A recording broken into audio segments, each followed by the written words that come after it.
Hey everyone, and welcome to This Explainer. Today, we're going to jump right into the data to look at a massive shift on the battlefield. We're talking about the 2026 battlefield shift. We'll be diving straight into the hard numbers from places like the Institute for the Study of War, the Kyiv Post, the UK Ministry of Defense, and a few others. What we want to do is unpack the highly unexpected reversal of Russia's 2026 spring offensive. Because when you actually look at the numbers, they tell a very clear story about shifting momentum. So, let's get into it. We have to start with a number that is just, well, it's a massive reality check. -116. In April of 2026, Ukraine outpaced Russia by 116 square kilometers, meaning that is a net territorial loss for Russia. And this is absolutely huge because it marks the very first time they've recorded a net loss of territory since the Ukrainian counteroffensive into Kursk all the way back in August 2024. So for a really highly anticipated spring offensive, seeing a negative number here represents a profound structural shift on the ground. Now what's fascinating is the incredible disconnect between the stated claims and the tracked reality. If you listen to the official narratives from Russia's Chief of the General Staff, Valery Gerasimov, the claim is the capture of 80 settlements and 1,700 square kilometers. But when you look at the independent data, strictly tracked by the Institute for the Study of War, it paints a vastly different picture, one of severe net territorial losses.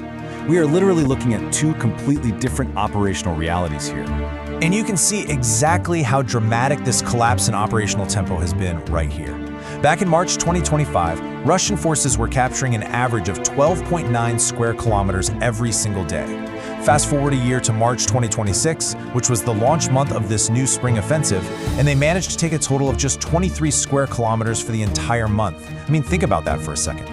2 days of fighting in 2025 achieved significantly more territorial gain than 31 entire days of fighting in March 2026.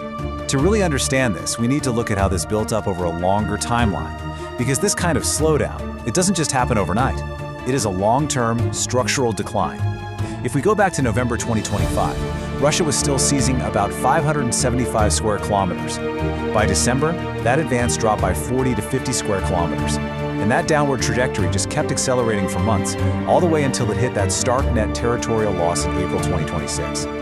But geography, the lines moving on a map, that really only tells half the story of any military campaign. To truly grasp why the territorial advance stalled out and then totally reversed, we've got to look at what analysts are calling a severe manpower crisis. So let's transition from the map to the actual human cost of these operations. 35,351. According to Ukrainian President Volodymyr Zelensky, this was the record-breaking number of Russian casualties in March 2026 alone. That absolutely surpassed the previous grim milestone they hit back in December 2025. And keep in mind, that massive, staggering loss of manpower happened during a month where they gained a net total of just 23 square kilometers. The math behind this manpower crisis becomes really clear when you look at the daily metrics from late April. This is pulling from UK Ministry of Defense and Kyiv Post data. Against an average daily recruitment of 1,120 soldiers, Russian forces experienced 1,470 casualties on April 29th alone. So the underlying mathematics of their recruitment pipeline are just fundamentally failing to replace their daily losses. They're losing more than they're bringing in. And it really begs the question, who exactly is filling those recruitment quotas? Well, a quote from a Russian recruit named Ivan speaking to United 24 Media really brings those statistics to life. He said, "They trained us for 5 days, we waited for another 5 days, and then we went to combat positions. 10 days total, from a medical check directly to the front lines." It really highlights how undertrained forces are being continuously pushed into combat just to sustain what analysts describe as basically antiquated human wave assault tactics. Now take those undertrained troops and compound the situation with severe environmental factors. The winter and spring of 2026 were exceptionally wet. As the ground defrosted, it created this soupy, impassable, muddy terrain.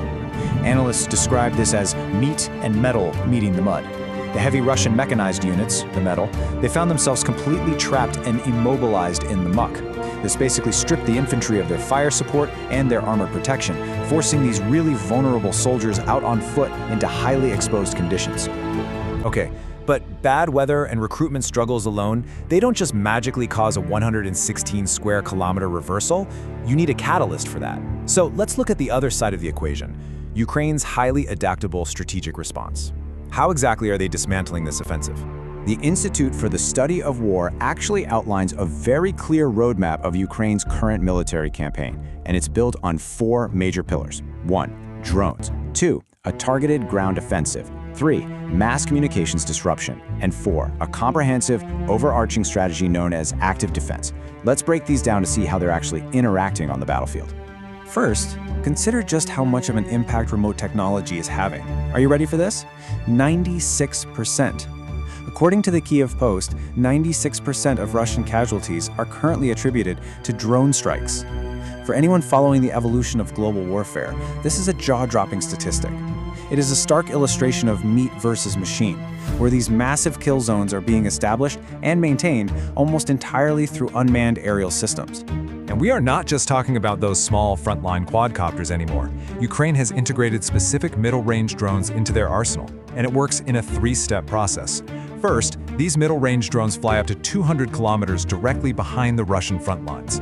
Second, they systematically hunt down and destroy logistics hubs, command posts, and air defenses. And third, by clearing out those air defenses, they pry open the rear area, which paves the way for even deeper, long-range strikes. All of this fractures the military command structure remotely, totally without risking Ukrainian infantry. So, what about the ground game? Well, because the Russian mechanized assaults keep getting hopelessly stuck in the mud, their forces have been relying heavily on sending tiny, isolated infiltration units into the gray zones, basically just so their commanders can claim the territory as captured on a map. In response to this, Ukraine deployed specialized seek and destroy units. These are teams that operate specifically in those gray zones to eliminate those infiltrators before any supplies or backup can reach them.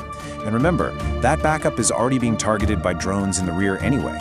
Moving on to the third pillar, communications disruption, minus 75%. Now, according to the outlet Militarny, this number represents the massive drop in Starlink data traffic among Russian forces after their illicit access to the terminals was actively blocked in February 2026.